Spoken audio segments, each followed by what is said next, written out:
네, 조성모 기자가 전달드린 것처럼 윤 대통령 설 연휴를 맞아서 변호인단을 통해 옥중 메시지를 내놨습니다. 이런 가운데 윤 대통령 탄핵 심판을 맡은 문영배 헌법재판소장 권한대행 등 이 재판부와 관련해서 일부 논란과 의혹도 제기되고 있는 상황입니다. 전문가와 함께 조금 더 자세히 짚어보겠습니다. 이종근 정치평론가, 호준석 국민의힘 대변인, 차재원 부산가톨릭대 특임교수, 성치훈 민주당 정책위 부의장 나오셨습니다. 안녕하십니까? 안녕하십니까. 네, 주제 먼저 보시겠습니다. 네, 윤 대통령 메시지 먼저 살펴보겠습니다. 검찰의 기소 후에 첫 번째로 낸 메시지에서 윤 대통령이 청년을 언급했거든요. 이 윤 대통령은 앞서도 종종 공식 메시지에 청년을 언급한 바가 있는데 윤 대통령의 과거 발언 먼저 들어보겠습니다.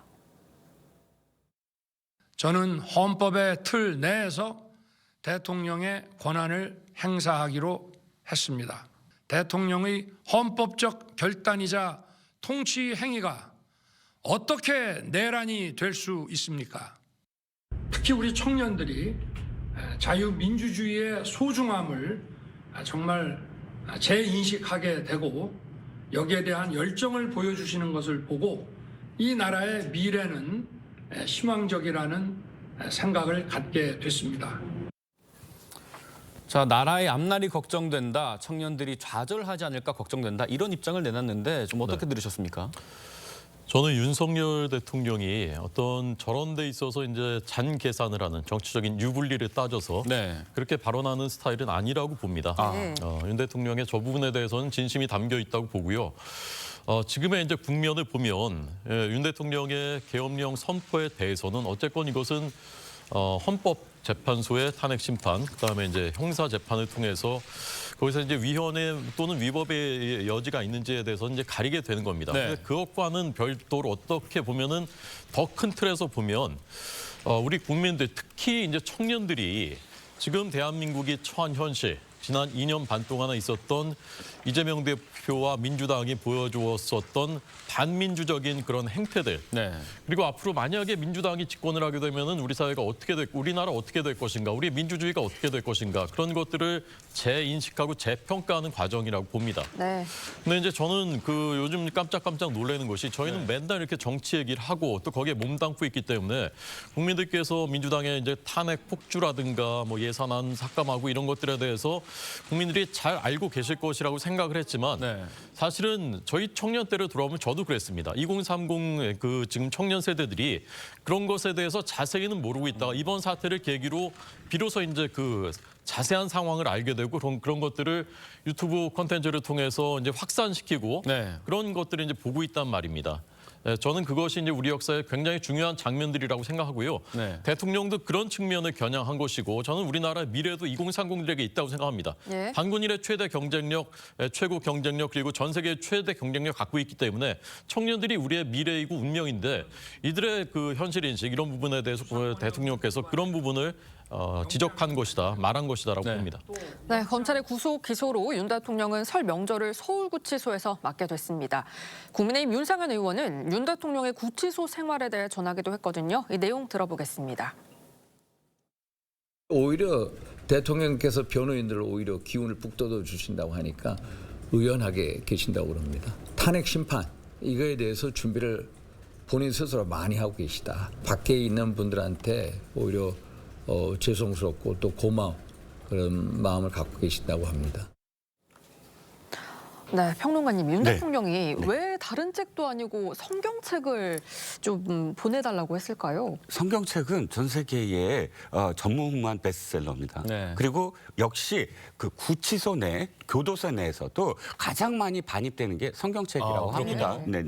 또 윤 대통령이 어렸을 때부터 교회에 다녔고 또 대통령이 된 이후에도 극동방송 등을 방문하는 등 기독교계 인사들과 자주 교류를 했고요. 특히 지금 일부 언론에서는 혹시나 윤 대통령 부부 내외가 어떤 그러니까 무속신앙 이렇게 가깝기 때문에 그걸 부식시키기 위해서 성경책을 반입했다 이렇게 바라보는 그런 기사들도 있지만 그 자체로 그냥 받아줘야 되지 않을까. 왜냐하면 명절이기도 하고 또 앞으로도 꽤 오랜 기간 구치소 생활을 하셔야 되니까 어떤 믿음이 필요하신 부분도 저는 있다고 생각을 합니다. 있는 그대로 좀 받아봐야 되지 않을까라는 생각도 듭니다. 네, 국민의힘 의원들은 설 연휴 이후부터 윤 대통령 접견을 할 걸로 보이는데 오늘은 이 서울구치소 앞에 국민의힘 원외 당협위원장들이 모여서 윤 대통령에게 보내는 편지를 변호인단에게 전달했다고 합니다. 이게 윤 대통령을 중심으로 일치 단결하겠다는 의지를 보여주는 걸로 해석을 해야 될까요? 나름은 정치적 일관성이라고 봐야 되겠죠. 지난번 체포영장이 집행될 때 국민의힘 의원들과 당협위원장들 몇몇 분들이 관저 앞에 갔었잖아요. 네. 그런데 대통령이 구속되고 난 뒤에 아무도 안 간다고 하면 그분들의 정치 행동에서 일관성에 대해서 지적이 나올 수 있는 상황이니까 그렇게 가는 거는 그렇다고 봅니다만, 그리고 또 하나는 윤 대통령하고 사실 관계가 있는 분들 중에는 현직 의원들 같은 경우는 윤 대통령의 덕에 또 공천받은 분들도 있으니까 그렇죠. 그런 인간적인 도리도 있는 것이겠죠. 그렇기 때문에 나름대로 가는 부분은 충분히 이해가 됩니다만, 문제는 국민의힘 지도부가 상당히 조금 머리가 아플 것 같아요. 네. 왜냐하면 윤 대통령에 대한 이런 이 옹호의 모습처럼 이 비치는 부분이 사실 지금 여론조사에서도 나오고 있습니다만 상당히 양당 간의 이제 지지율이 상당히 많이 근접해 있습니다만, 그렇습니다. 그러나 중도 무당층들의 경우에는 탄핵 여론이 훨씬 더 높잖아요. 그런 상황에서 봤을 때 윤 대통령과 이 관계를 조기 대선을 생각한다고 한다면 네. 어느 정도 차별화에 나서야 되는데, 이런 모습들이 국민들에게 어떻게 비칠까, 그런 부분들에 대한 고민은 갖고 있지 않을까 하는 생각이 듭니다. 네, 윤 대통령 측 설 연휴 이후 이 구속 상태에서 벗어나기 위해서 법원에 보석을 청구할 예정이다, 이렇게 알려져 있는데 1심 재판부가 과연 어디가 될 거냐, 이 부분이 상당히 중요한 상황이라고요. 예, 일단 원칙적으로는 관련 사건, 동일한 사건에 대해서는 한 재판부에 배당을 할 수 있도록 되어 있습니다. 예. 지금 공동 정범으로 혐의를 받고 있는 군인들을 제외한 김용현 전 장관이나 조지호 경찰청장, 이분들 다 서울중앙지법 형사 25부에 지금 배당이 되어 있는데요. 만약에 근데 과거 사례에서는 또 박근혜 대통령 국정농단 사례 때는 여러 재판부가 나눠서 재판을 한 적도 있습니다. 그렇기 때문에 네. 원칙은 그러하나 어떻게 될지는 알 수 없는 상황이고요. 다만 김용현 전 장관은 보석 청구가 기각이 됐고요. 증거인멸에 염려가 있다라는 이유로 기각이 됐고, 조지호 전 경찰청장 같은 경우는 그 혈액암 투병 중인 사실이 반영이 돼서 보석 청구가 받아들여졌죠. 근데 제가 봤을 때는 민주당 측에서는 윤석열 대통령도 김용현 전 장관과 마찬가지로 구속영장이 발부될 때도 그 증거인멸에 염려가 있다라는 명분이 있었고, 그 이후에 뭔가 그 본인의 핸드폰이나 아니면 관련된 압수수색이나 이런 거에 비협조적인 태도를 보여왔기 때문에 아마도 보석 청구는 어렵지 않을까, 재판부와 상관없이 어렵지 않을까라고 예측을 해볼 수 있을 것 같습니다. 네, 다음 주제도 한번 살펴보겠습니다. 여권에서 이재명 대표와 문영배 헌법재판소장 대행의 친분서를 제기하니까 헌재는 모친상도 챙기지 않는 사이다, 이렇게 반박을 했었죠. 그런데 두 사람이 과거 SNS에서 여러 차례 문답을 나눴던 걸로 확인이 됐습니다. 물론 이것만으로 두 사람이 친하다고 단정할 수는 없지만 적어도 소통을 했던 사이라는 점이 드러난 셈인데요. 어떤 대화였는지 한송원 기자가 단독 취재했습니다. 때문에 긴급하게 2011년 9월 성남시장이던 이재명 대표가 당시 진주지원장이던 문형배 헌법재판소장 대행의 안부를 물으며 남의 말을 빌리지 않고 자신의 말을 할 때가 올 것이라는 글을 남겼습니다. 그러자 문 대행은 저는 말보다 실천에 관심이 있다고 답합니다. 2013년 6월엔 이명박 대통령 비하 논란으로 이정렬 판사가 법원을 떠난 것을 두고 문 대행이 미안하고 고맙다고 하자 이 대표가 잘 계시냐고 묻기도 했습니다. 이 대표가 문 대행 아내의 안부를 묻거나 문 대행이 이 대표에게 건강 유의하라는 글도 있습니다. 사법연수원 동기이자 노동법 학회를 함께 했던 것으로 알려진 두 사람은 2011년부터 2013년까지 정치적, 개인적 이슈에 대한 최소 7차례 공개 대화를 주고받았습니다. 문 대행은 TV조선과의 통화에서 이 대표와 SNS를 주고받은 사실을 기억하지 못한다고 했습니다. 문 대행의 과거 SNS 글도 논란입니다. 세월호 당시 실효성 논란이 불거진 다이빙벨을 소재로 한 다큐멘터리를 봤다며 진실이 뭘까라는 글을 올렸는데 해당 글은 현재 삭제됐습니다. 문 대행이 2010년 부산 유엔 기념공원을 방문한 뒤 쓴 글을 두고도 국민의힘 박수영 의원은 유엔 참전 용사들이 전쟁으로 통일을 이루려 왔다는 취지의 글이라며 북한의 북침론과 일치한다고 주장했습니다. 문 대행은 해당 글을 수정하며 통일을 핑계댄 북한의 침략을 규탄한다는 뜻이라고 해명했습니다. TV조선 한송원입니다. 네, 윤 대통령 탄핵 심판은 이제 중반에 접어들었고 설 연휴가 끝나면 속도를 낼 것 같습니다. 그런데 이 상황에서 문영배 헌법재판소장 대행과 이재명 대표의 친분설이 다시 수면 위로 떠오른 건데 문판님 여기서 만나다니 잘 계시죠? 만화님께 안부를. 이 대표는 문영배 대행 SNS에 이런 답기를 달았습니다. 호 대변인님 조금 전에 논평도 쓰고 오셨는데 국민의힘에서는 이런 소통 방식이 뭐가 문제라고 보는 걸까요? 대통령을 파면할지를 결정하는 재판이야말로 대한민국 역사에서 가장 중요한 재판 아니겠습니까? 네. 가장 공정하고 엄정하게 진행되기를 국민들은 기대하십니다. 그런데 이 재판을 맡은 문영배 재판관에 대해서 의구심이 물음표가 점점 커지고 저 개인적으로도 그렇습니다. 네. 자, 우선은 이제 솔직하지가 못합니다. 대통령 이 헌법재판관이 진실을 말해야 되는 것이지 않습니까? 진실을 가리는 재판관인데요. 그런데 2011년에 그 SNS를 주고받은 그런 인사가 개개인 간의 그냥 사인 간에라면 14년 전인데 잊어버릴 수도 있죠. 그렇지만 이재명 대표는 그 이후로 계속해서 정치적인 비중을 키워온 사람이지 않습니까? 네. 성남시장 경기지사 나중에 대선 주자를 했었는데 그런 사람과 7번을 가족 안부까지 주고받았었는데 그것을 기억을 못한다? 그것을 국민들께서 납득하시겠습니까? 차라리 솔직하게 그랬었지만 그것과 관계없이 난 재판하겠다. 그랬다면 그나마 조금 나았을 것입니다. 네. 또 한 가지 부분은 저는 그 지금 이정열 판사가 법원을 떠났습니다에 대해서 미안하고 고맙습니다. 사랑합니다. 저는 저 부분에 대해서 굉장히 사실 충격받았는데요. 저 사건 이제 기억하실 겁니다. 현직 대통령에 대해서 입에 담을 수 없는 욕설을 했었던 그런 그 사건이죠. 그리고 저 이정열 판사라는 분은 이라크 파병에 대해서 노무현 정부 때 거기에 대해서 위헌이고 위법이다, 불법이다 이렇게 규정을 했었던 사람이고요. 이른바 양심적 병역 거부자에 대해서 처음으로 무죄 판결을 내렸던 사람입니다. 우리 사회 상괴 상식과는 많이 벗어나 있는 인물입니다. 그런데 그 사람에 대해서 미안하다, 고맙다, 사랑한다 그 저 국면에 저당 상황에 저런 판단을 하는 그 재판관이 과연 우리 국민들의 상식과 어떤 그 원칙 여기에 합리해서 같은 궤에 있는 그런 판단을 하는 분인가에 대해서 저는 굉장히 의문을 갖게 됐습니다. 문제가 되는 인물에 대한 옹호 그리고 솔직하지 못한 대응 결국 헌재 편향성이 우려된다 이런 취지인 것 같은데 민주당에서는 좀 어떻게 반박을 할까요? 자, 이렇게 헌법재판소에 대한 이 편향성, 뭐 이념성 이런 것들을 공격하는 것은 저는 매우 부적절한 거라고 보고 있고요.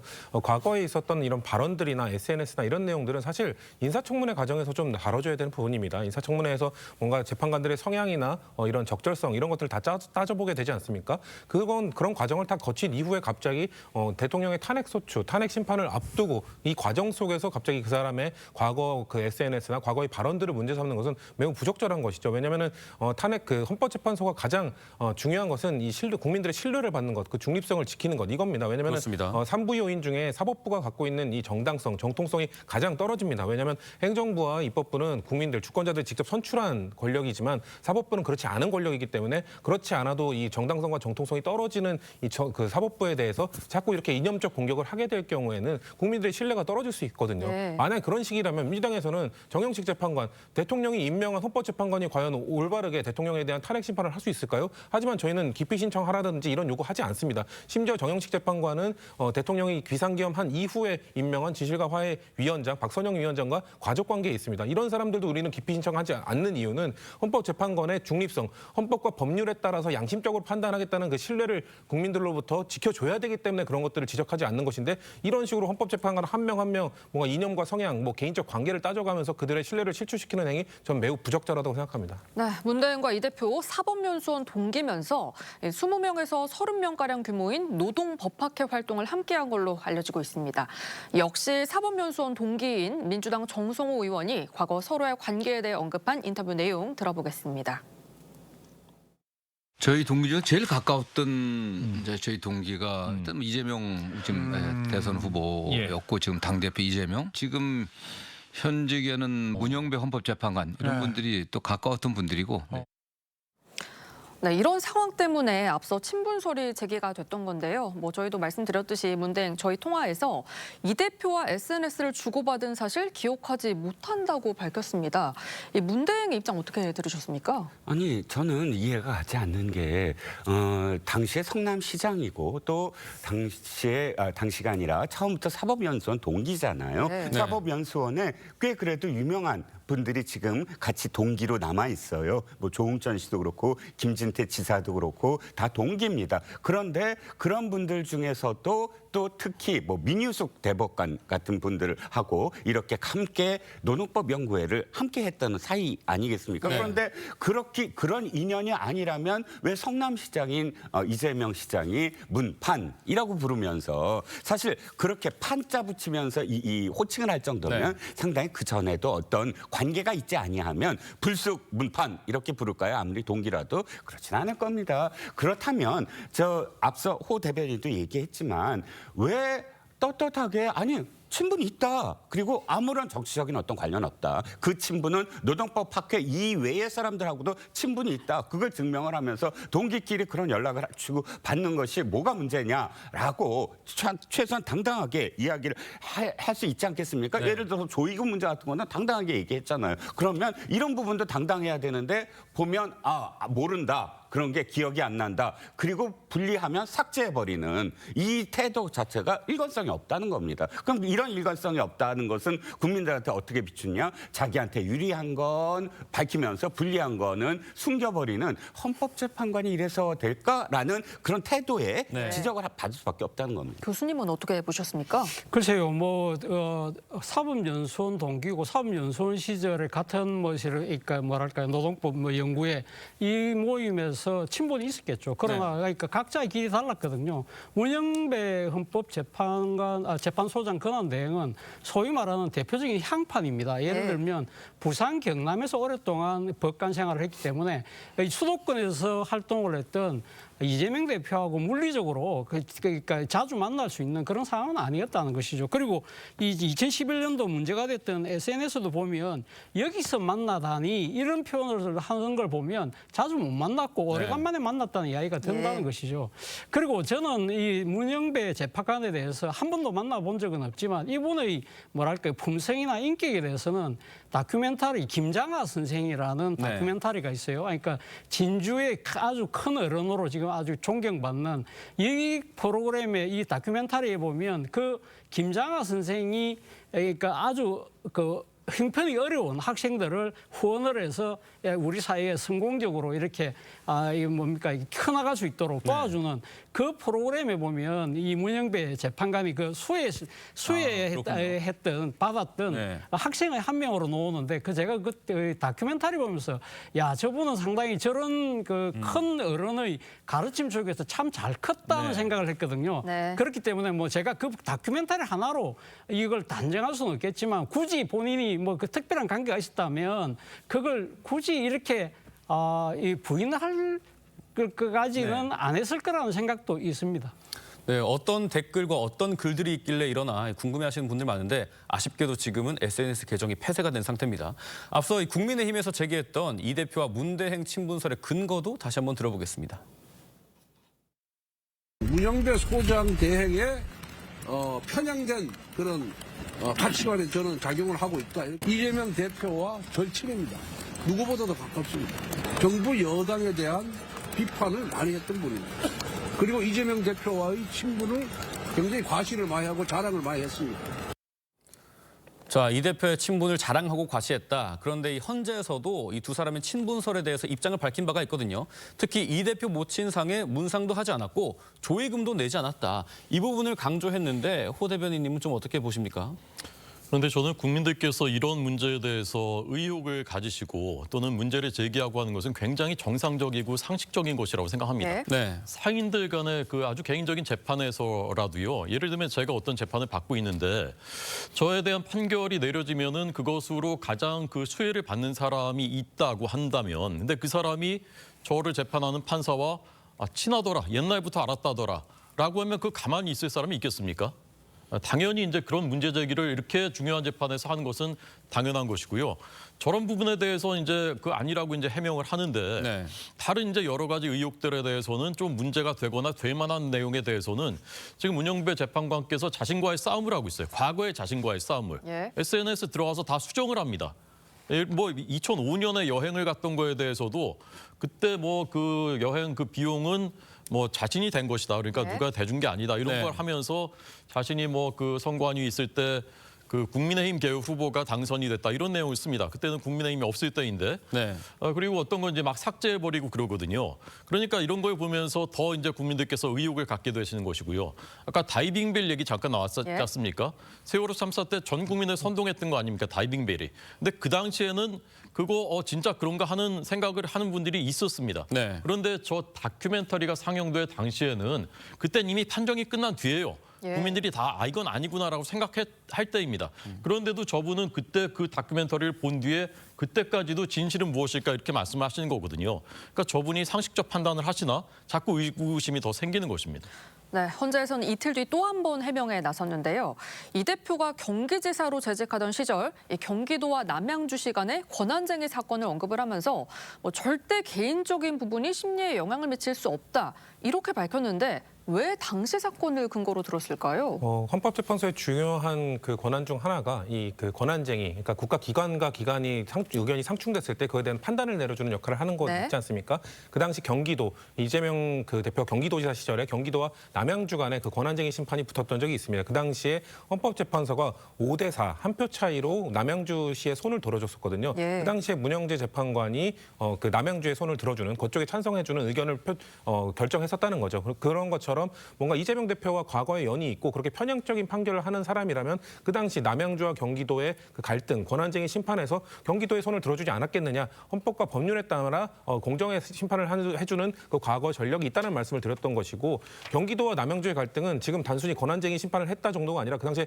상당히 심했거든요. 그 경기도 지사인 이재명 지사와 남양주 시장 간 갈등이 심했어요. 심지어 어느 정도였냐면 남양주 시장이 민주당 소속이었는데 그 이후에 탈당을 해서 국민의힘에 갈 정도로 그 당시에 두 지자체 간 갈등이 심했었기 때문에 그 정도로 중요한 사건이었고 귀추가 주목되는 사건이었는데 그 당시에 문영배 재판관은 이재명 지사의 손을 들어주지 않았다는 그 과거 전례가 있다는 말씀이고 저는 SNS에서 짧게 할 말씀만 드리면 우리가 지금은 폐쇄를 했기 때문에 못 본다고 하지만 지금 캡처로 남아있는 화면들을 보면은 그 당시에 페이스북에 그 문영재 재판관은 다 그냥 글만 남기고 댓글로 소통을 안 해요. 그러니까 쌍방향 소통을 하시는 분이 아니에요. 댓글에 댓글을 달고 뭐 좋아요를 누른다거나 이런 쌍방향 소통을 하는 분이 아니기 때문에 누가 내 글에 댓글을 달았는지 모르실 겁니다. 그렇기 때문에 기억을 못한다는 그런 차원에서 말을 한 거지 거짓말을 한 것이 아닐 거라는 말씀 좀 덧붙이고 싶습니다. 네, 저희가 SNS를 좀 주로 다루고 있는데 근데 이 대표의 친분설 이외에도 다른 글도 지금 소환이 돼서 논란이 되고 있습니다. 특히 문영배 대행이 2010년 유엔군과 관련해서 소개한 글이 논란인데 읽어드리겠습니다. 유엔군은 무엇을 위해 이 땅에 왔을까?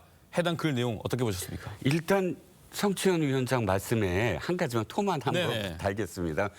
대댓글을 자주 다시는 분이다. 보면 이 시장이 아이고 문파님 여기서 뵙게 되다니요 라고 했더니 바로 댓글 답니다. 시장님 고생 많으시죠? 건강 유의하십시오.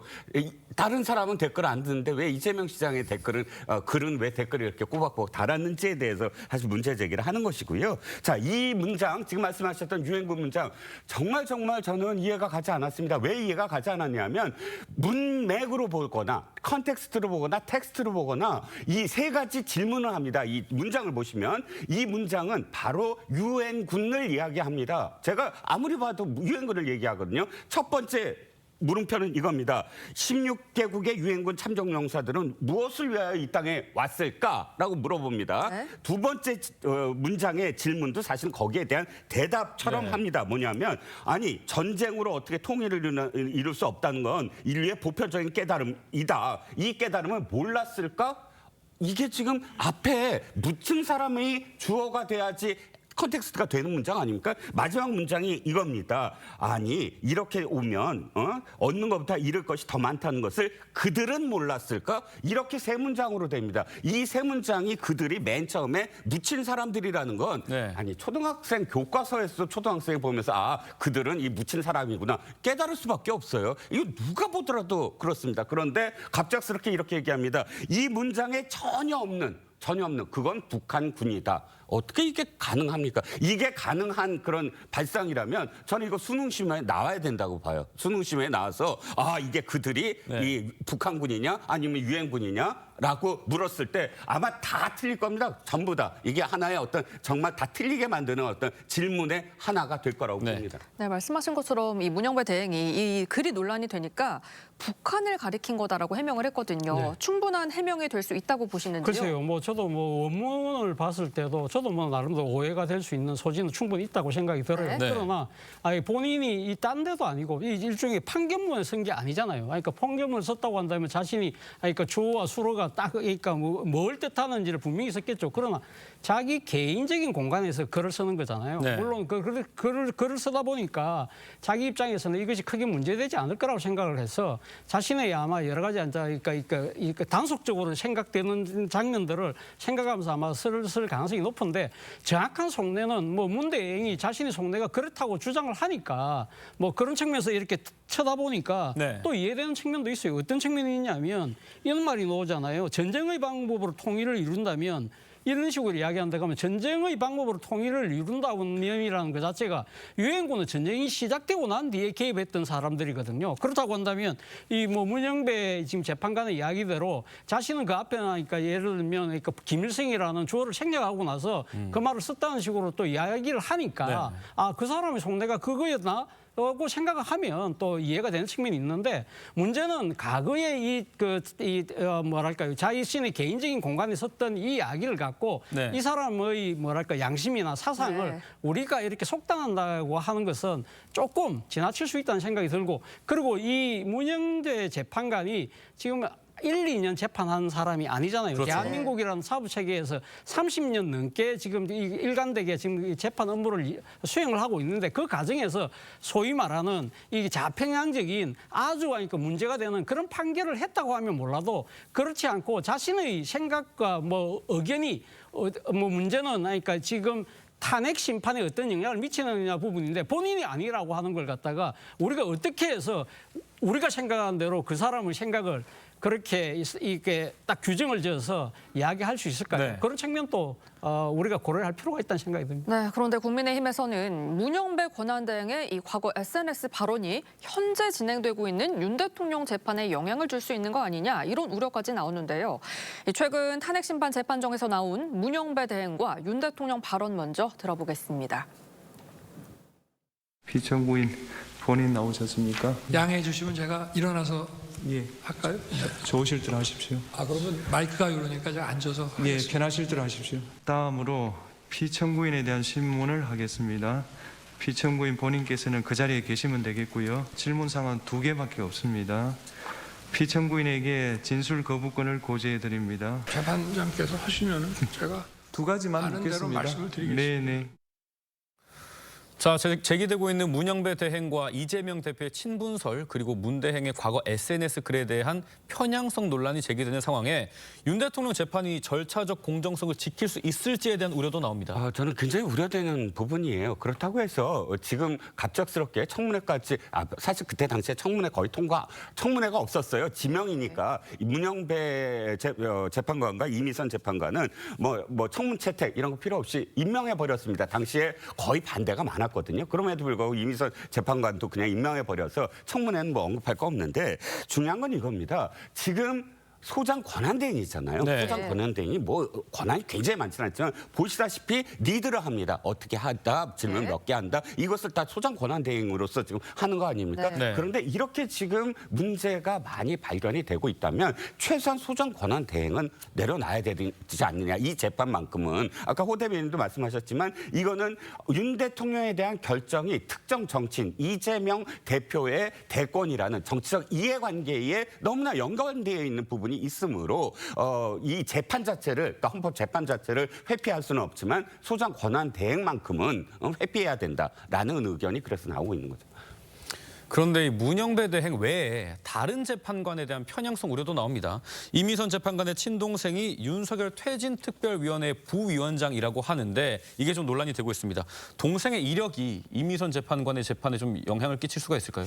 글쎄요. 뭐 저는 뭐 이게 대한민국의 소위 말하는 정치적 연좌제는 벌써 없어진 것이 그렇죠. 오래된 상황인데 물론 뭐 여명절 때 만나서 서로 이야기할 수 있기 때문에 그러한 그러니까 이 대화가 그러니까 이미선 재판관의 앞으로 탄핵 심판에 영향을 줄 것이다. 있습니다. 저는 그렇게 생각하는 부분은 진짜 이미선 재판관이 평생 재판관으로 살아온 부분에 대한 우리가 거기에 대한 뭐랄까요, 좀 폄훼라고 생각이 들어요. 사실 그런 식으로 따지면 앞서 잠깐 이야기했습니다만 지금 윤석열 대통령이 지명해서 임명한 이 지금 정영식 재판관 같은 경우는 그분의 처형께서 지금 진실화해위원회 위원장이고 네. 상당히 보수적인 인물이잖아요. 그럼 그분도 이번 임명절 때 그러면 가족 모임을 할 가능성이 높은데 그럼 그분도 그럼 기피를 해야 되나요? 저는 사실 그런 부분들을 본다고 한다면 좀 말이 안 된다는 생각이 들어요. 사실 지난번 제가 미국의 사례를 잠깐만 이야기를 하면 네. 지난 미국 대선 과정에서 트럼프 대통령의 후보 자격에 대한 문제가 심각하게 제기가 됐는데 당시 미국 대법원이 중요한 결정 2개를 냈어요. 2개를 냈는데 모두 트럼프 후보의 손을 들어줬습니다. 근데 당시 9명의 재판관 중에 트럼프 대통령이 재임 시절에 3명의 재판관을 본인이 그러니까 지금 지명을 해서 결국 그 사람들이 의회를 통과해서 재판관이 됐는데 미국 어느 누구도 그 3명의 재판관이 트럼프 후보가 대통령 시절에 임명했기 때문에 그의 공정성을 문제가 있다고 그 3명을 제척시켜라. 네. 그런 이야기 하지 않았거든요. 우리는 어떻게 보면 이런 부분들에 대해서 너무 지금 이 국민의힘과 윤 대통령 측에서 어차피 이 탄핵 심판이 논리적으로 그러니까 이 문제는 이 법적인 여러 가지 절차를 통해서는 이길 수 없다. 그렇다고 한다면 그러니까 최종적으로 나중에 인용 결론이 나고 난 뒤에 여기에 대한 공정성을 시비를 걸면서 조기 대선 국면에 정치적인 뭔가 뭐랄까요? 그러니까 이 조금 베니핏을 얻으려고 하는 그러한 노림수를 갖고 있지 않나 이런 생각까지 든다는 겁니다. 네. 네, 뭐 앞서도 말씀을 해주셨는데 해당 재판관들이 스스로 재판을 기피하거나 회피해야 된다 이런 주장은 어떻게 보십니까? 저는 참 그 우려를 많이 합니다. 어쨌건 헌재는 최후의 보루가 돼야 되고 국민들이 다 거기에 이제 승복했으면 좋겠습니다. 그런데 정말 그렇게 될 수 있을까 하는 우려를 헌재 스스로가 지금 계속해서 쌓아가고 있습니다. 예. 저는 첫 번째 이제 이진숙 방통위원장에 대해서 4대4 나온 거 개인적으로 굉장히 충격받았거든요. 그다음에 한덕수 대행에 대한 그 심판 선고는 언제 내려질지도 모르는데 마은혁 그 헌법재판관 후보자 그거부터 30일 만에 그거 한다고 합니다. 네. 그래서 정말 이렇게 헌재가 편향성이 없이 하고 있는 것인가에 대한 그런 그 의심들을 스스로 쌓아가고 있는 와중에 지금 문영배 재판관 그렇죠. 이미선 재판관도 그렇죠. 정계선 재판관도 남편이 탄핵소추 대리인단의 그 김희수 변호사가 네. 위원장으로 이사장으로 있는 그 법무법인에 지금 근무를 하고 있습니다. 아주 초기부터 가는 핵심 멤버입니다.